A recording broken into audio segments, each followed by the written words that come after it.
Welcome back to Moms the Word. Nako mga mommies, ano nga ba ang importance ng small businesses, di ba?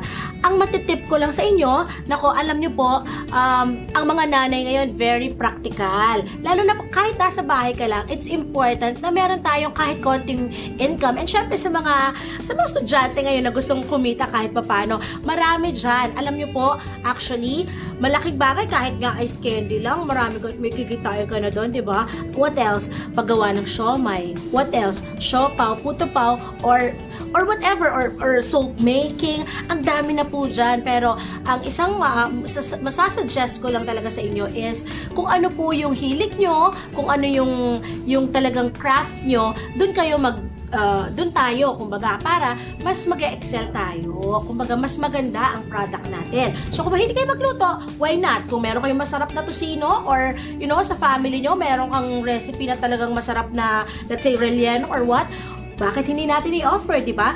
Pero, aside from that, kung gusto niyo naman pong magkaroon ng talagang formal training for mga mini negosyo, meron pong ino-offer ang vegan, and I think kahit ibang town may ino-offer sila, pero we have a vegan skills training center dito sa Ilocos. Ano nga ba ang advantages ng small businesses sa ating mga mommies? Syempre, una-una sa lahat, meron tayong extra income, di ba? Aside from that, syempre, lalo na kung lumaki ang ating mga negosyo, makakatulong na tayo sa mismong bills and paying the bills sa bahay and all that stuff. And aside from that, ayan, may bibigay tayo sa kids natin.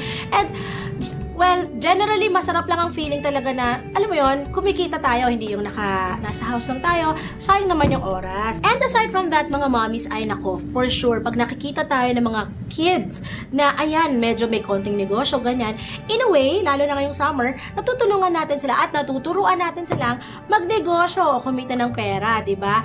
Aside from that, bonding moment na rin po sa atin yon with our kids. Ay nako, ano nga ba ang pulso ng ating mga mothers out there? Kaya naman po, nagtanong kami sa mga mommies out there kung carry ba ang mag-small business sa bahay. Nako, excited ako. Ano nga ba ang masasabi ng mga mommies out there? Nako, ito po, watch this.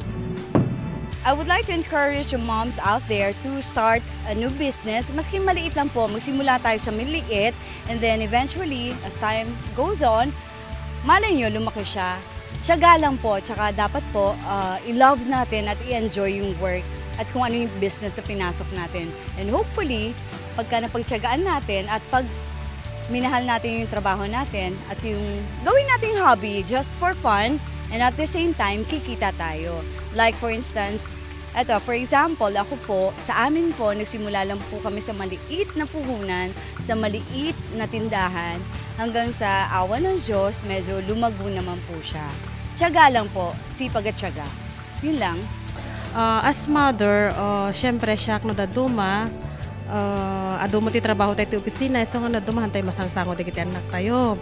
So nga sumangputa kon ti gapo opisinan, adamo dati aramid kas pangarikan ko madikiti parsla other income tayo, kasi ti sweldo tayo pag hanggaw manay para kanya tayo. So masapol nga ti mayador tata kitain na dati mabalin nga pangalaan na ti other income na tapno masupusupan na ti daily nga masapol di kita anak tayo. So nga datay nga mothers dapat kita antay mo dagiti mabalin ka tayo nga aramidon nga habang pangarikat ko maawan ti bobraon tayo ti balay tayo agluto-luto tayo dagiti mabalin tayo nga lutuan dagiti ka makakanin tapos ipantayo mo dagiti karkaruba tayo tapno at least si Jai ada ma-income tayo oray basit laang.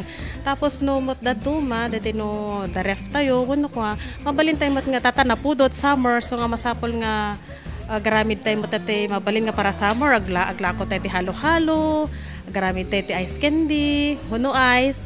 Tapno ti kasa at least kita ubing tayo no makita da nga trabaho ti parents da mabalin damat nga tulungan nga agiyawat lang ti supot, agtempla ti para ice candy, agsuka ti halo-halo. Tapno ti kasa di binding ti tunggal may sa kanyayo mamolda.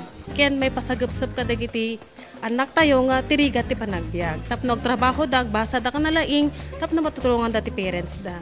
Ayan, ako mga mommies, ang TESDA sa may yan, Vegan Skills Training Center. Ayan, bibigyan tayo ng insights kung ano nga ba yung mga ino-offer nilang trainings and others Kaya ito po, watch this. Well, ang home-based na mothers, meron din. Pero like food processing, kung halimbawa i-process isang agricultural product, marami ring training program sa mga babae po yung tungkol sa wellness, yung massage therapy, reflexology, lalong-lalo dito sa vegan dahil vegan is a tourist destination.